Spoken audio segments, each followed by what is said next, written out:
Kendall, you probably thought that he was working here over the last while, but actually he's just been a spy studying us as part of his education.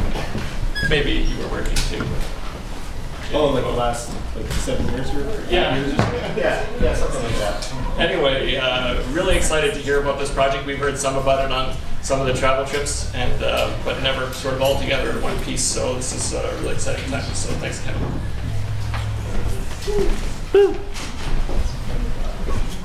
Oh, you're Sarah. Yeah, I know. Yeah. She's not here anymore.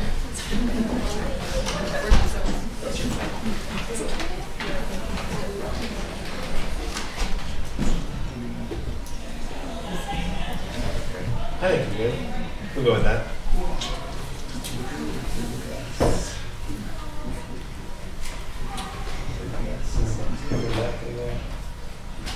There we go. So my slide says MEd candidate because I'm not done. I'm working on my thesis, but welcome to my obsession. So this obsession with study abroad and community and all the things that integrate with it started in the Boston airport, standing beside Will and Hannah as we were on our way to the Greece Turkey program, and they were talking about their experience being program assistants on the Europe Study Abroad program. And I heard that, and I remember that specific moment, standing in line to go through customs and going, whoa, I gotta do that. Jump ahead a little bit, and a few years later, I had been on the Ministry Module Study Abroad program, 2 Europe programs, a Southeast Asia program. It's I believe the fall of 2009.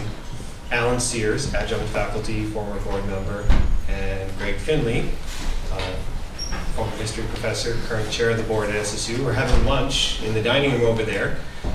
And I'm talking to Alan and I'm processing about my excitement about this teemingness of learning that I see happening in the study abroad programs. And I'm like, and you see it, and then there's learning from this angle, and then this comes in, and there's this, and it's amazing, and all that stuff. And Alan turns to me, he's like, maybe you should do a master's on this.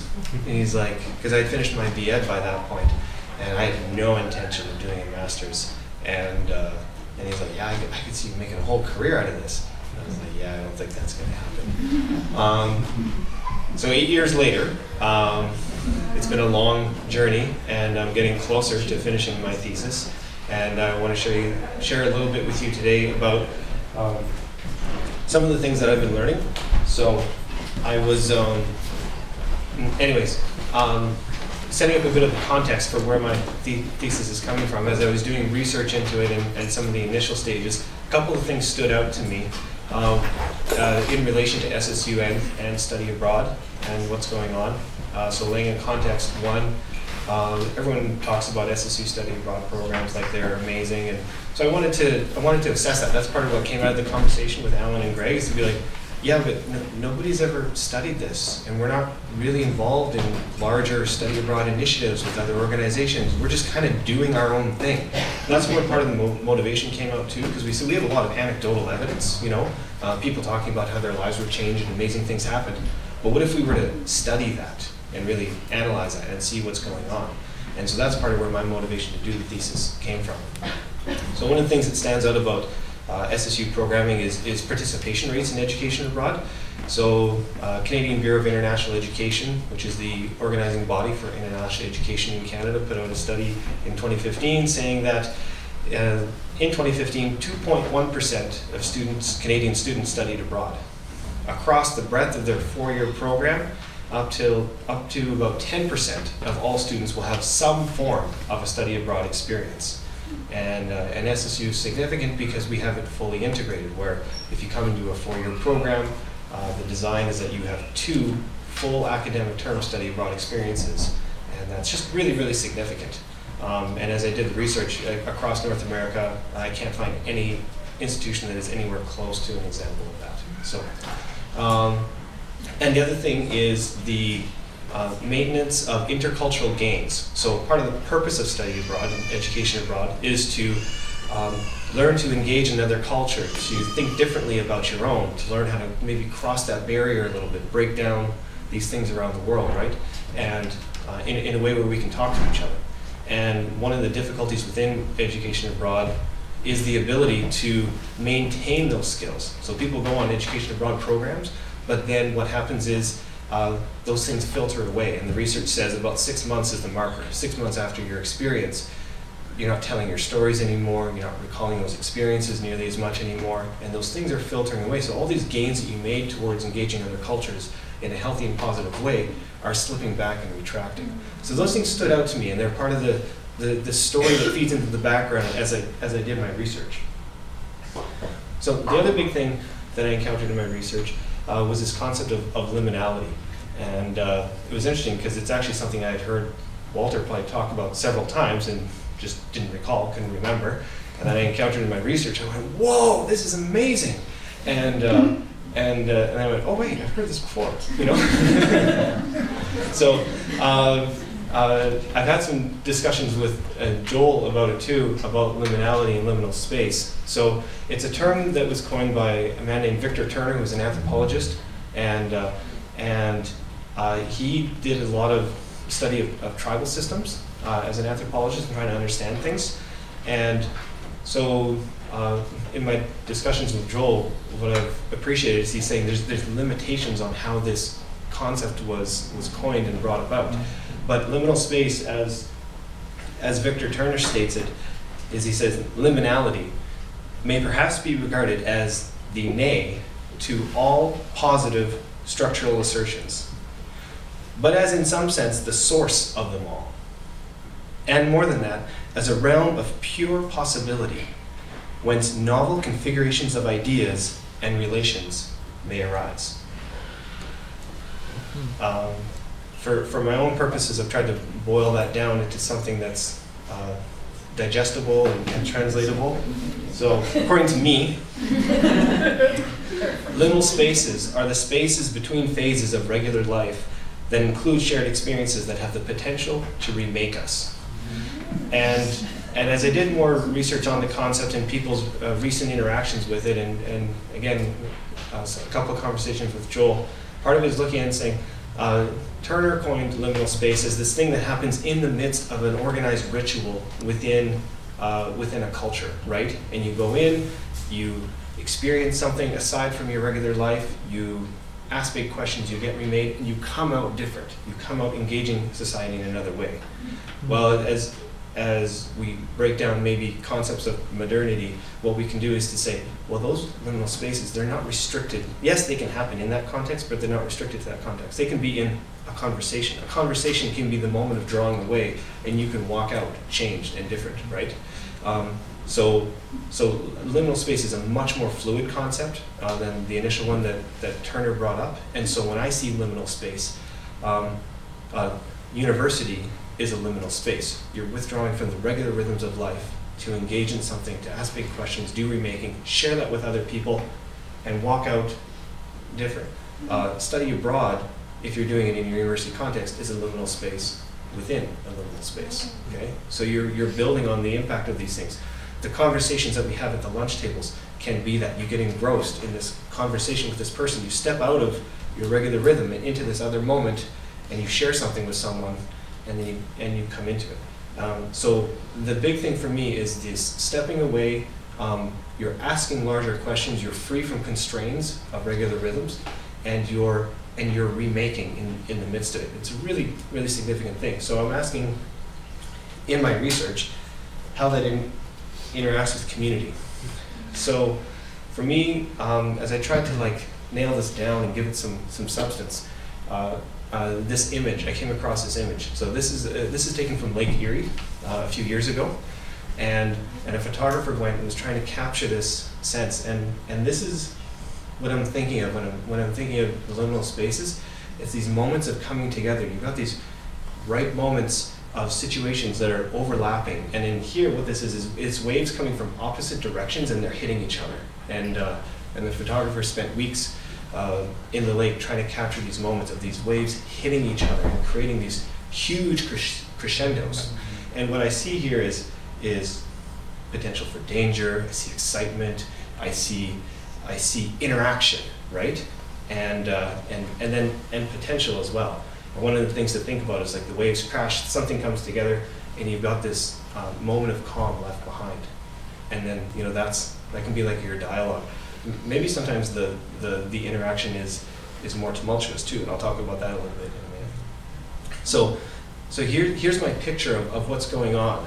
So enter my study. So for you that just finished your research methods class, give you a little thing. So I did a case study method. I was in Europe last year. They're a 7.5-week faculty-led program. So there's lots of different instances of education abroad. What SSU does is a faculty-led program. That's what it's called. I had several data sets that I'm analyzing as I'm going through this. So I was on the ground as a participant observer for 2 weeks. I have surveys and sensitive community indexes that I ran with the group before they left and when they came back. I have assignments from the course that I was a part of. There's an academic journal, blogs, experiential learning assignments, and follow-up interviews that I did with a portion of the group. So there's quite a lot of information. I'm still sifting through it. That's where I'm at right now. It's a lot of work, but it's really worth it. And I want to let you know a bit of what I'm finding. These aren't organized in order of importance. They're just a series of findings that I'm going through. So one significant that in this context of study abroad and community, and I'm looking at the relation between them, how do the two affect each other? One is that students seem to have felt prepared, both academically and culturally. They were ready for their scenario, their situation. So that's good for the academic part of it. So when you're ready for a scenario, you feel ready at least, what you think you're going to engage, allows you to dig in a little bit more and to be engaged. One of the things that students said is they didn't feel engaged linguistically, which is, it's not one of the emphasis of the Europe programs. And also it's difficult because you're engaging several countries and several different languages, so how much can you do that? So something that came up over and over again was a level of comfort within the group, right? So students were in their assignments and their interviews and their follow-up are talking about how they're they were comfortable with each other. They were interacting with each other a lot. They were interacting with staff and faculty a lot. There weren't barriers between these groups. They saw them as approachable, and they're visiting sites together. They're playing cards together. They're having conversations about the important aspects of their life together. There's a lot of sharing that's going on. It seemed really significant and seemed to be an indication of the community impact. The thing that stood out to me that was most surprising in the research so far is this idea of as community as safe space. I may have thought of it like a little bit, like, oh, this is a thing, but as I've been talking with Alan Sears about my results, this is the thing that's kind of rising to the fore as maybe the thing to look at, community as safe space.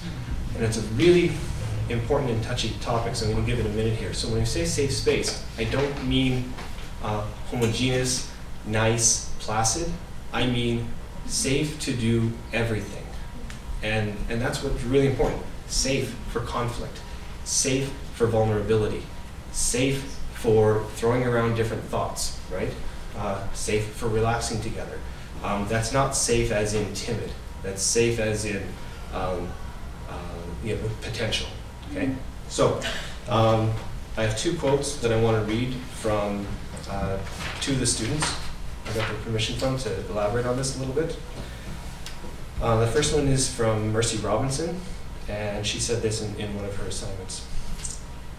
I've always been slow to admit that I need the help and support of others. When we're at home in our own environments, it's easy to act like we don't rely on each other. But traveling puts us in unfamiliar places that really highlight our interdependence. In these situations, pretending that we don't need each other will cause anxieties to worsen.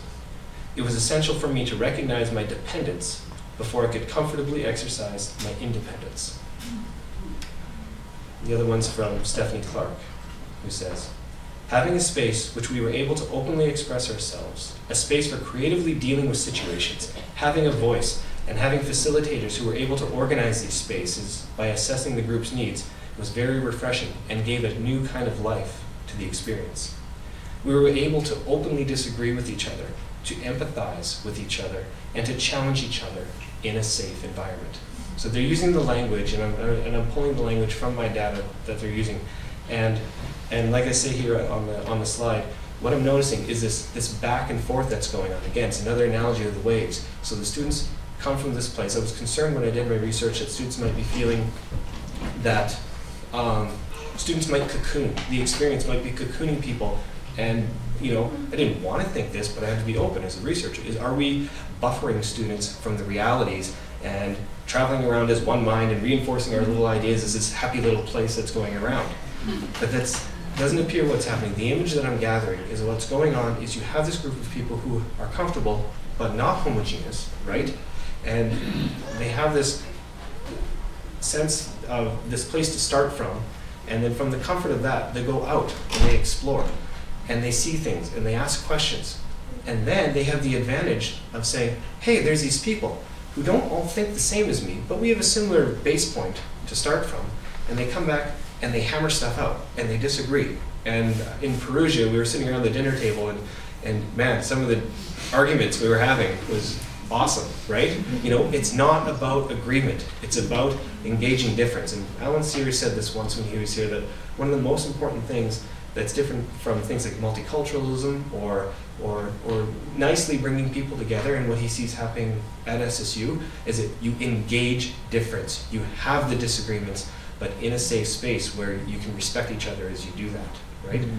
So again, you come in and you do that, and then what you do is, after you've done that, you go back out again, okay? And you're back and forth, exploring, processing, interacting, engaging, doing all those kinds of things. I'm running out of time, so I'm not going to get into the rest of all these things. There's lots of other things that I'm finding, but the community as safe space is something that I really want to focus on. And the last one that I want to touch on here for a moment is a thing of absence. So what is one of the things that this provides that I see? What do you see, what do you not see? So one of the things that I don't see is an inability for students to engage the program. So study abroad, and lots of people know this, lots of research on it, it can heighten our emotional and our mental distress levels, uncertainties. You're away from your support system, you're away from your rhythms, you're away from what's comfortable. That has a potential for some people to excite them, and for other people to overwhelm them and to feel like they can't deal with what's in front of them. So this instance of community integrated with study abroad appears to give a situation where you can have the strength and the resources to support you, so you can spend more of your energy going out and exploring what's new instead of dealing with your insecurities and your fears. You have ways to bolster yourself to go ahead with those things. So that's a really significant thing that I saw. I want to get into this. Ask me about it later if you're interested. Oh, Sean, begin for a second. Communitas. It's a phenomenon described by Turner where when people who, and it's something that I'm seeing in the research, it's worth explaining. When a group of people goes through a liminal space, a liminal moment, then things start happening. Intimacy starts building, right? And what that does is it brings a group to another level. It brings another element of learning, shared experience, and human element. So when I look at the study abroad program, this fits in here. And what I see is I see thinking, I see caring, I see engaging, right? These are the things that are the result when you mix community in a positive way with study abroad. And so I see all of those things crashing together and creating what I think is really, really good learning. And I think there's lots of examples for the field of study abroad to learn from this and take examples of it. People can't copy what's being done here, but they can take ideas from what's being done and they can try and implement it in their own instances to improve what they're doing in their own study abroad practices. So that's it. Thank you.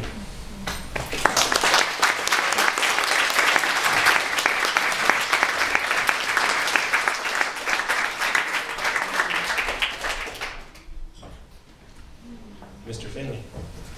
Thank you, Kendall. When you're speaking about this topic, at least when you're speaking to me, you're speaking to a choir. I mean, we talked about this before. and the presentation is very compelling. I just wonder how, in the context of the University of New Brunswick and the master's program in education there, as your work continues, as you publish it, as you continue to speak publicly about it, how do you handle questions from people in the audience who say, well, of course, the credibility of your work is suspect because you've been associated with SSU so long that you have no objectivity. Yeah. How do you handle that? I have to rely on my thesis supervisor, on other people that are critiquing my work, on that, the attempt to, it's a back and forth question. Who's the best person to study an instance? The one who's submersed in it, or the one that knows nothing about it, right?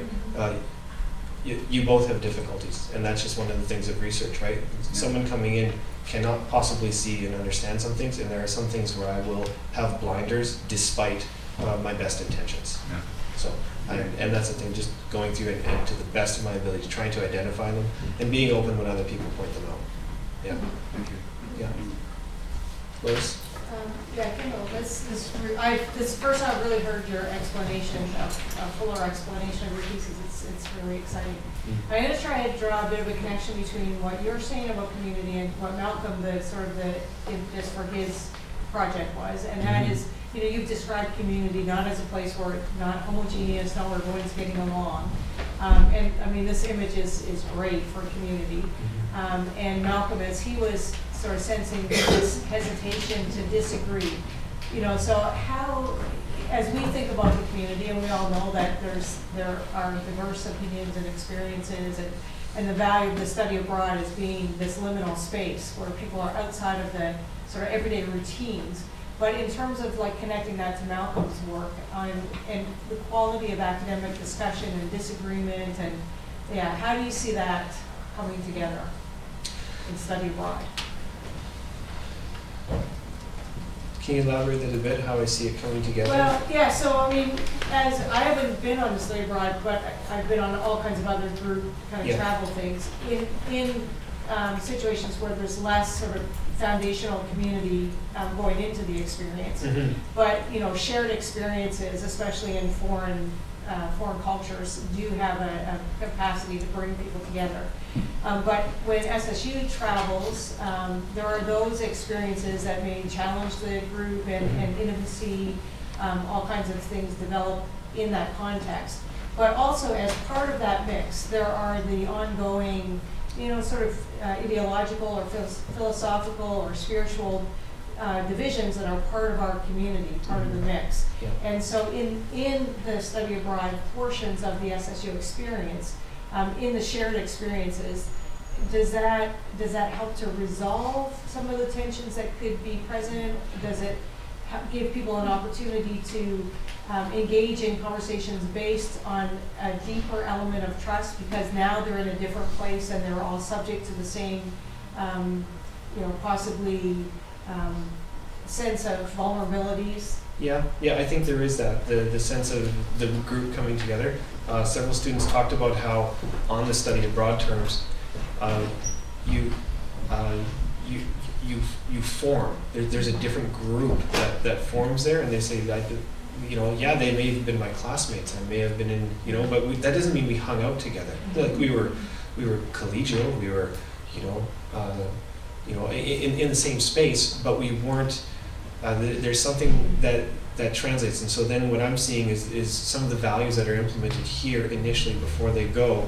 They're given a context to land in when they go there, right? And then the people that are on these study abroad programs go, okay, this is who we got, this is who we are, and I had a hard day, and you're around, so cool. We're just about to have this great conversation, and so that's the kind of thing that's happening, right? And I'd say the other thing that's mirrored with that is leadership is crucial to this, right? To this element. And so what the leadership is doing, how they're conveying themselves, how they're conducting times and experiences, moments for the group to come together and to brief and to hear each other is crucial, right? And those being safe spaces where you can just speak whatever it is, wherever you're at. that's somehow how I'm seeing the overlapping of what happens and what sets up other pieces to happen. So yeah. Yeah, Megan. What role does the orientation, pre-planning, pre-group time play in the experience that you're talking about, like the liminal and like the meeting, like the before? How does that play into your results and outcomes? It's interesting. When I ask the students what they think about their orientation experience, I can't really remember anything. Which I don't think that's the way to measure it by, because you've had the orientation experience, which is really good, and I think it is crucial in the, all of a sudden, that's the first time that this group is together. So to have the group together before they experience the thing abroad is, I think, part of that bringing them. All of a sudden you look around the room before you're on the airplane, oh, this is who I'm going on the airplane with, right? And you kind of recognize that and get to own that for a little bit, and then get to sit in the experience abroad. So I think it is significant, but I think after the experience itself, which is so momentous, it's hard for students to go back and to see that or value of it or articulate that for themselves. But I do see it as very significant. So I guess I'm trying to say as well, like, is the way the study abroad is framed important in what's learned? Like if you're going there to learn, or if you're going there to Yeah. And that goes back to one of the things where one of my results where I'm saying I'm noticing over and over again an attitude and a posturing of openness. And I think that's part of what the design of the programs are doing here and what the orientation is helping to do, to say you're walking in to say, I want to learn, I want to ask questions. Not, even with all the learning that's happened people were valuing the amount of pre-knowledge that's going into the learning experience, the orientation, the pre-assignments, all that's part of the program here. So when they take that, despite knowing, they walk in not knowing, right? And they want to see new things, experience new things, hear ideas. So I read this in a textbook, what does it mean on the ground? Right? So I think that's crucial, and I see it as part of the program design here to say we're going to learn. We're not going to offer something to a new place. We don't know. We're showing up not knowing, despite having learned over it. And I think that's really pivotal. Sarah? It just made me think on that. I would also say it's helpful framing it because for those of us leading, we're inviting people into something they haven't experienced before. But we also haven't experienced it yet with that group. And so it's kind of like a framing it that's beneficial for those going as students, but also those going as leaders, because it puts us, I know for Asia, we do group commitments, and it basically says we've yet to be in that experience, but when we're sitting in the cafe at the vineyard, not knowing at all what this is actually going to be like, we can talk all we want, but it gives us common language, it gives us some common framework to go back to in times where we may forget. So I think for me, in that sense, it's also framing like how you introduce liminal space when you don't know what, you're like, we're about to enter into this crashing wave, don't know what it's going to look like.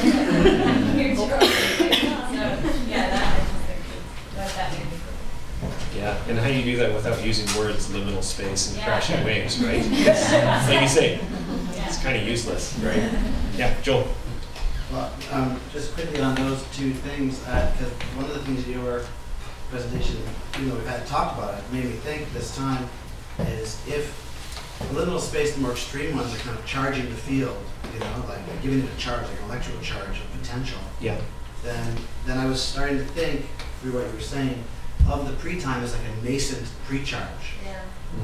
So like just how you could, plant a seed or, and then it becomes something else when you're in Asia. Yes. There's no likeness between them. That's that nascent state that I think grows into something. That sense of there being, again, these kind of micro and macro liminal spaces that actually connect to each other. Yes. Yeah. And then my question was, so you talk about so people come through the safe space and change, and then when they come back to it, I was wondering how them coming back through it, circulating through it, during one cycle of people, I'm talking about just one study abroad term, how how, if you come back through, does the safe space, is it also transformed? Does it play other roles besides safe space according to the stronger the people are? Let's say 2/3 of the way through the trip, do they come back and do they then use it more like a resource station? And and they don't need as much dependence. They fill in, they pick up something. I'm just, you know what I'm saying? Yeah, I think my observation is that less of a resource station, because it's the thing that they're also drawn to. It's not just fuel for them. It's a warm fire, right? So I think they're constantly going through the tension of like, I want to go out and explore this brand new thing, right? But unlike maybe a traditional study abroad term where you're in 2 weeks in Rome with a group of strangers you've never met, you may not care that much about that group of strangers that you've met, and you may be happy to spend all your time in Rome, right? But these groups that go abroad, they're like, I want to go and do this thing. Oh, but I really want to go play some euchre tonight, you know. And so I see it as more as refueling. It's yes, it is. It is refueling the dialogue, the conversation, the safety. As long as that's functioning healthily, that it is that. But I also see it as this thing where there's this tension where, and this is one of the concerns that I carried in, is it cocooning, Is it this thing that you get stuck back to like a magnet and you actually don't want to go out and explore? But is that bad? Well, that's why I was wondering if it's not only the people that change, but also the way station. Yeah. It's a question maybe. It's just like does the station itself change? Does it move too? Is that why it works? I don't know. I got to think about that one somewhere. That's a great question. Walter had a question? Well, and it's relating actually to what Joel was saying, because I was really happy that we had a chance to stop at communitas for a moment. And I was thinking that there are naturally different levels. So this is a little bit like what Joel was saying, in that, like in the middle of a trip, it's one kind of communitas. And the way the cohort is back at SSU after a trip, it's a different level of communitas than before ordering. Yeah.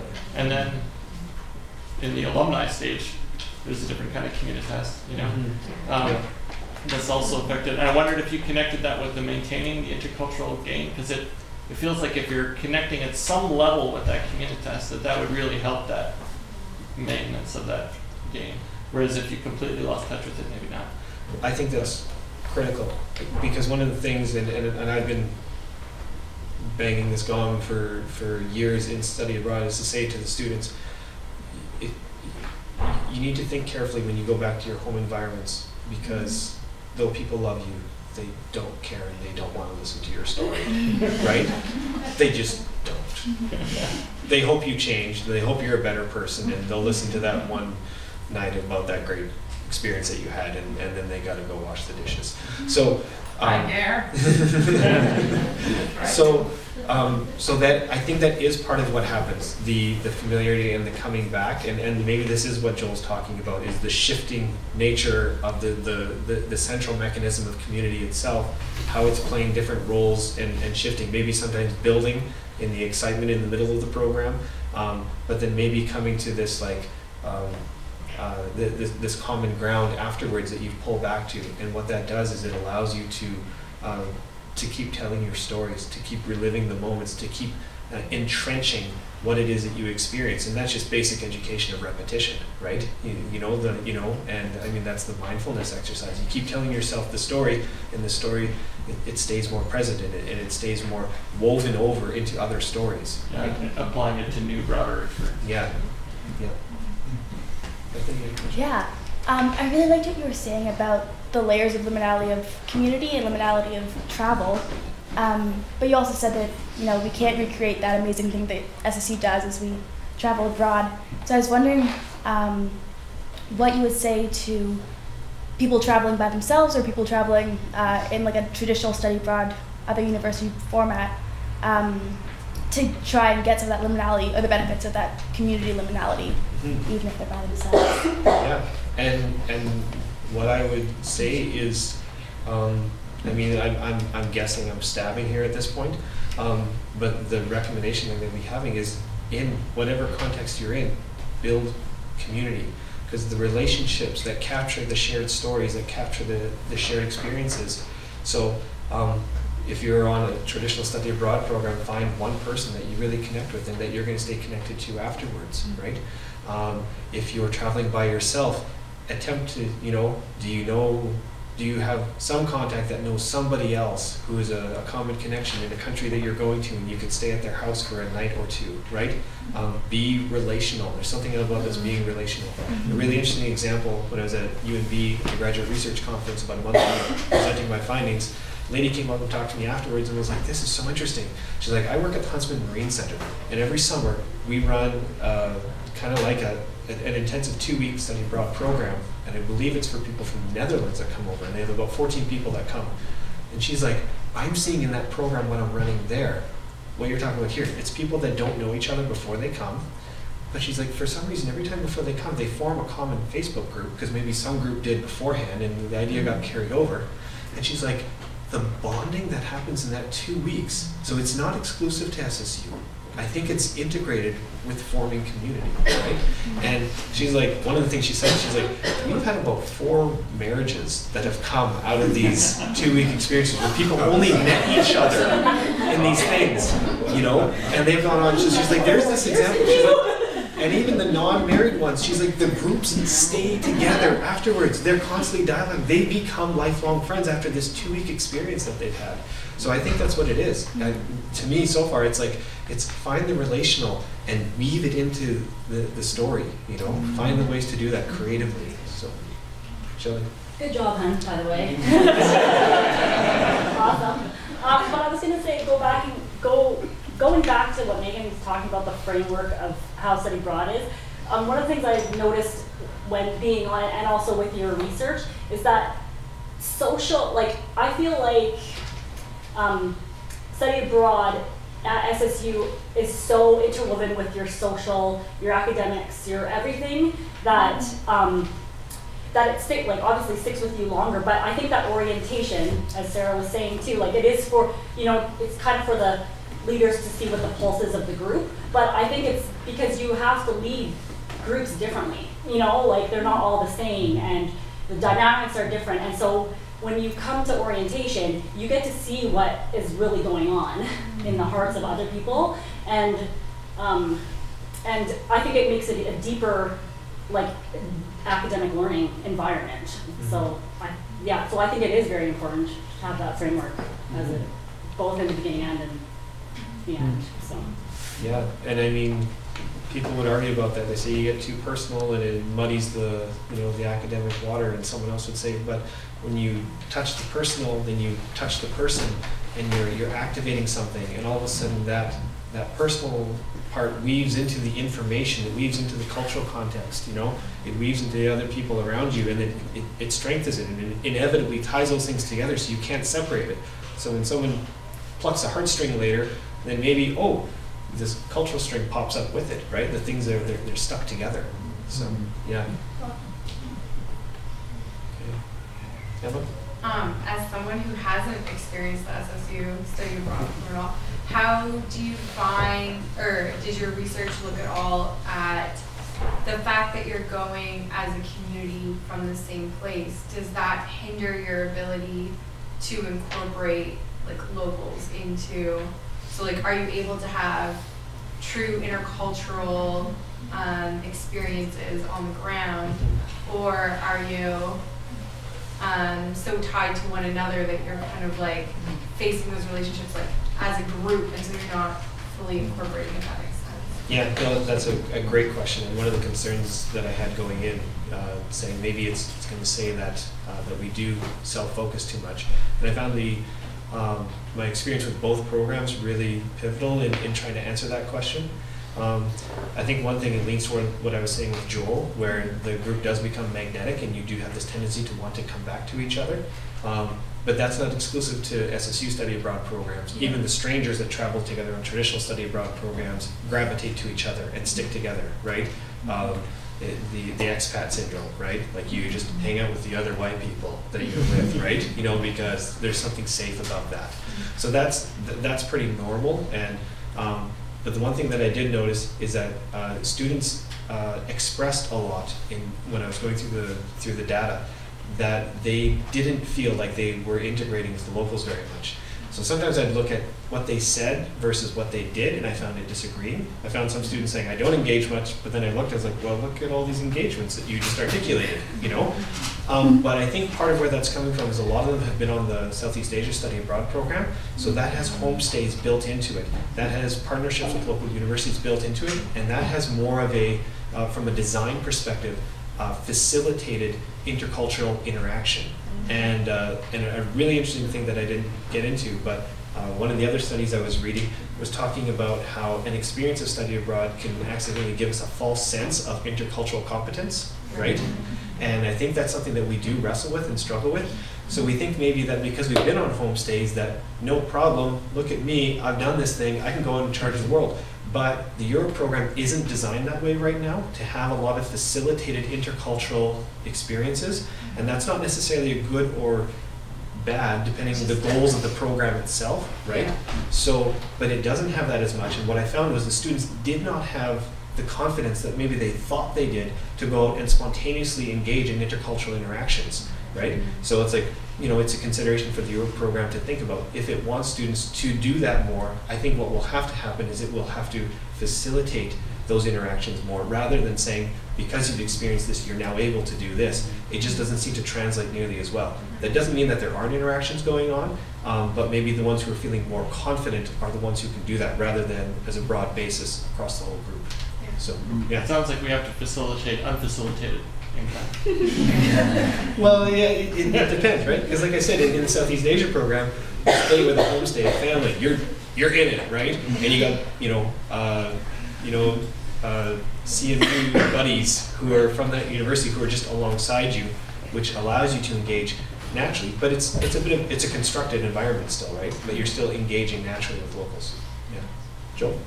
Were the two quotes that you read from Southeast Asia or from Europe? From Europe. Okay. Yeah. Yeah. All the data that I'm taking is from Europe, although there's like a heavy weaving of Southeast Asia references. You know, students are constantly, it's one thing I really liked, the tapestry of their learning, as I would describe it. You know, they're talking about their Europe experience, but as they're doing it, Southeast Asia is charging in, stuff from their life at home is charging in, courses from SSU are charging in, right? And it's all weaving, and that was a really positive thing for me to see. Was the, you know, they weren't like, this is my Europe experience and here's everything I learned from Europe, but they were actually like, and this comes in and applies to this, and this overlaps with this. That was really neat. So, yeah. Okay. Lois, maybe we should make this the last one. I was just thinking it'd be interesting to look at the difference between students who do it like in between third and fourth year, which I think is the original intention, and those who do it after graduation, and then they go to Europe, and then they don't really come back to SSU. They don't come back to be sort of in the community in the same way. And just to see, like, maybe 3 years or 5 years down the road, what the differences are in terms of the impact of the trip on the communitas and all of that. Yeah, no, I think so. And are you trying to plug away at my desire to see SSU establish a longitudinal study on this? Is that what you're saying? I think she was offering funding. Oh! Excellent. Can't wait. Yeah, the money's on the table. Okay, thank you very much, everyone. Appreciate it.